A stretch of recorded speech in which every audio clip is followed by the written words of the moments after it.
നന്നായി ജീവിക്കുക. ഇപ്പൊ ഞങ്ങൾ തന്നെ 10-32 വർഷം ജീവിച്ചു, യാതൊരു വഴക്കും മുടക്കങ്ങളും കാര്യങ്ങളൊന്നും ഇല്ലാതെ. ഇന്നിപ്പോ നിങ്ങൾ ഒരുമിച്ച് പഠിച്ച്, നിങ്ങൾ ഒരുമിച്ച് വളർന്നു, നിങ്ങൾക്ക് ഒരുമിച്ച് ജോലി കിട്ടി, നിങ്ങൾ കുറെ കാലം ഒരുമിച്ച് ബാംഗ്ലൂരിൽ ലിവിംഗ് ടൂതറായി താമസിച്ചു. ഇപ്പൊ നിങ്ങൾക്ക് കല്യാണം വേണമെന്ന് പറഞ്ഞ് എല്ലാവരെയും വിളിച്ചു കൂട്ടി ഞാൻ അതേ കല്യാണവും നടത്തി തന്നു. മംഗളമായിട്ട് കാര്യങ്ങളൊക്കെ അവരെ ഏൽപ്പിക്കാണ്. എനിക്ക് പിന്നെ എനിക്ക് അതിന്റെ താഴെ ഓർമ്മയുള്ളതാണ്. ഞാൻ അവരുടെ കല്യാണവും കൂടി എനിക്ക് ഉടനെ നടത്തണം. എനിക്കിപ്പോ കല്യാണമൊന്നും വേണ്ട. ഇപ്പൊ ഒരെണ്ണം കൂടെ കഴിഞ്ഞല്ലേ ഉള്ളൂ. ഒരു 2-3 മാസമൊക്കെ കഴിയട്ടെ. 2-3 മാസം കഴിഞ്ഞിട്ട് വേണമെന്ന് കല്യാണം. ഒരെണ്ണം കഴിച്ചതിന്റെ പിള്ളേരുടെ പെമ്മക്കളായ നമ്മൾ കെട്ടിച്ചു വിടണം. ഇവിടെ വരെ കുഴിക്കിട്ട് എന്താ കാര്യം? അവര് വേറെ വീട്ടിൽ പോകേണ്ടതാ. അല്ലെ ഇവരെ കെട്ടും പിടിച്ച് അവര് പോകണം. അവരുടെ താല്പര്യം അവർ പ്രകടിപ്പിക്കണമില്ല. ഇപ്പൊ ഏതായാലും നടന്നു. പിന്നെ ഇനിയിപ്പോ ഞാനൊരു കാര്യം മോനോട് പറയാം രാവിലെ. കാരണം ഞാൻ എന്റെ മുന്നാരോട്ട് വളർത്തിയതാണ്. എന്റെ കൈകളിലേക്ക് ഞാൻ ഏൽപ്പിച്ചിട്ടുണ്ട്. മോളെ നിന്നോട് ഇനി അടുത്ത് പറയാനുള്ളത്, ഇനി മുതൽ നിന്റെ അച്ഛനും അമ്മയും ഞങ്ങളല്ല. നിങ്ങളെന്ത് വർത്താനാണ് ഈ പറയണത്? അവളുടെ SLC ബുക്കിലും റേഷൻ കാർഡിലും ആധാറിലും ഒക്കെ നമ്മൾ തന്നെയല്ലേ അച്ഛനും അമ്മ? എടി പൊട്ടി, അവളുടെ ഒറിജിനൽ അച്ഛനും അമ്മയും നമ്മളാണ്. പക്ഷെ ഇനി നാളെ മുതൽ അവളുടെ അച്ഛനും അമ്മയും ആകേണ്ടത് അവന്റെ അച്ഛനും അമ്മയാണ്. അവന്റെ അച്ഛനും അമ്മയാണ് അവളുടെ ആദ്യത്തെ അച്ഛനും അമ്മയും. ഒറിജിനൽ നമ്മളായിരിക്കും, പക്ഷെ അവിടെ അങ്ങനെ വേണം ജീവിക്കാൻ. കേൾക്കണ്ടല്ലോ, അവരൊറ്റ മോനാണ്. ആ ഒരു കുറവ് അവിടെ ഉണ്ടാകരുത്. പിന്നെ വെളുപ്പിന് 5 മണിക്ക് എണീറ്റേക്കണം. പോത്തുപോലെ ഇവിടെ കിടന്ന് ഉറങ്ങണ പോലെ ഉറങ്ങരുത്. ഇല്ല, അതിന്റെ ആവശ്യമില്ല. അവിടെ ഞങ്ങളൊരു 7 മണിക്ക് എഴുന്നേക്കുന്നത്. അപ്പൊ ഒരു 6:45 മോള് എണീക്കണം. പിന്നെ അടുക്കളയിൽ കയറണം. വേണ്ട അച്ഛാ, അടുത്തൊരു വേലക്കാരുണ്ട്. വേലക്കാരി അവിടെ ഉണ്ട്. അതിനിടയിൽ നീ എന്ന് കയറണതിന് മുമ്പ് നീ എന്ന് കയറിയേക്കണം. ഒരു വേലക്കാരിയാണ് ആ വീട്ടിലുള്ളത്. അപ്പൊ അത് ശ്രദ്ധിച്ചു വേണം നിൽക്കാൻ.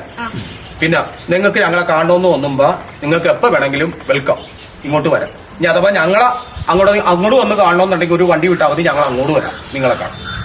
കാര്യം നിങ്ങൾ ഒരുമിച്ച് ജീവിച്ചതാണ്. പിന്നെ പുതിയ മൊബൈലാണ്. ഈ മൊബൈൽ അങ്ങോട്ട് വെക്കുക, നിന്റെ മൊബൈൽ നമ്മളുടെ കയ്യിലേക്ക് കൊടുക്കുക. അതെ, ഇനിയും ഇപ്പൊ പഴയ മൊബൈലൊക്കെ ഉപയോഗിച്ചിട്ട് വേറെ ആരെങ്കിലും വിളിച്ച് കഴിഞ്ഞാൽ അതിന്റെ പേരിൽ സംശയം പുലിവാലം ഉണ്ടാക്കണ്ട. അച്ഛാ, അപ്പൊ എനിക്ക് വിളിക്കാനാ? നീ എന്തിനാണ് ഇനി അവളെ വിളിക്കണത്? ഇത്ര നാള് വിളിച്ചില്ലേ, വാതിലടച്ചിട്ട് സംസാരിച്ചില്ലേ? നിന്റെ കൂടെ അവളില്ലേ, ഇനി നീ എന്തിനാണ് അവളെ വിളിക്കണത്? അതല്ലേ മോനെ നല്ലത്. എന്താണ് നീ ഇങ്ങനെ പറയണത്? പിന്നെ ഒരു കാര്യം ഞാൻ നിന്നോട് പ്രത്യേകം പറയണമെന്ന് വെച്ചിട്ടുണ്ടെങ്കിൽ, സ്വാഭാവികമാണ് ഇതൊരു കവറായിട്ട് കാണരുത്. ഇതിൽ 2 500 നോട്ട് വെച്ചിട്ടുണ്ട്.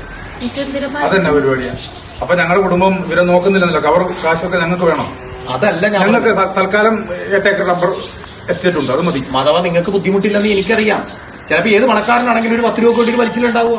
ആ വലിച്ചിൽ ഞങ്ങൾക്ക് ഇല്ലല്ലോ. പക്ഷെ ഞാൻ എന്റെ മോളുടെ സേഫിന് വേണ്ടിയാണത്. അതായത് ഇപ്പൊ ഞാൻ എന്റെ മോളെ അവര് കെട്ടിച്ചു കൊടുത്തു, രാഹുലിന്റെ കയ്യിലേക്ക് ഏൽപ്പിച്ചു. എന്ന് വേണമെങ്കിൽ ജീവിക്കുക. നീ ഭാര്യയായിട്ട് വഴക്കിട്ടറില്ലേ? നീ ഭാര്യയായിട്ട് വഴക്കിട്ടണ്ട. ഉണ്ട്. അവള് നിന്നെ ഒഴിച്ചു പോയിട്ടണ്ട. ഇപ്പൊ 4 വർഷമായല്ലോ. പിന്നെ തിരിച്ചു വന്നിട്ടുണ്ട? ഇല്ല. പിന്നെ വന്നില്ല. നിങ്ങൾ രണ്ടും ആകുന്നല്ലേ നിൽക്കണത്. വേറെ കുഴപ്പങ്ങളൊന്നും ഉണ്ടായില്ല. പക്ഷെ എന്റെ മോൾ അങ്ങനെയല്ല. നാളെ ഇവര് എന്തെങ്കിലും നമ്മുടെ എക്കച്ചക്കലോ വാക്ക് തർക്കമോ ഉപദ്രവമോ പീഡനമോ എന്തെങ്കിലും ഉണ്ടാവുമ്പോ എന്റെ മോക്ക് ചിലപ്പോ മണ്ണെണ്ണ ഒഴിക്കാൻ തോന്നും, അല്ലെങ്കിൽ ചിലപ്പോ ട്രെയിന് ചാടാൻ തോന്നും, അല്ലെങ്കിൽ ചിലപ്പോ വെള്ളത്തിൽ ചാടാൻ തോന്നും. ഇതൊന്നും അല്ലെങ്കിൽ അവൻ വല്ല പാമ്പിനെങ്കിലും വിട്ടുകൊത്തിക്കും. എടി, ഇതൊക്കെ നാട്ടിൽ നടക്കുന്നതാണ്. അങ്ങനെ എന്തെങ്കിലും ഉണ്ടായാൽ മോളൊന്നും ചിന്തിക്കണ്ട. നേരെ ഈ പൈസ എടുക്കുക, ഒരു ടാക്സി വിളിക്കുക, ഇങ്ങോട്ട് വരിക. അന്തസ്സായ ഒരു വക്കീൽ, തൂക്കയർ മേടിച്ചു കൊടുത്ത വക്കീലാണ് കാമേന്ദ്ര സാർ. അവന്റെ കാര്യം പിന്നെ വക്കീൽ വെച്ചു. അതുകൊണ്ട് ഇത് സേഫ് ആയിട്ട് കയ്യിൽ വെച്ചു. എന്തായാലും ഇങ്ങനെയുള്ള കാര്യങ്ങളൊക്കെ പറഞ്ഞു കൊടുക്കണം, നല്ലതാണ്. ഇങ്ങനെ പറഞ്ഞു കൊടുക്കാൻ ആളില്ലാത്തതുകൊണ്ടാണ് പല വീട്ടിലും സംഭവിക്കുന്നത്. അതാണ് അച്ഛന്റെ മനസ്സ് നല്ലതാണ്. ഞാൻ ഒറ്റക്കല്ല എന്റെ മോളോട് പറഞ്ഞത്, അവനെ നിർത്തിക്കൊണ്ടാണ്.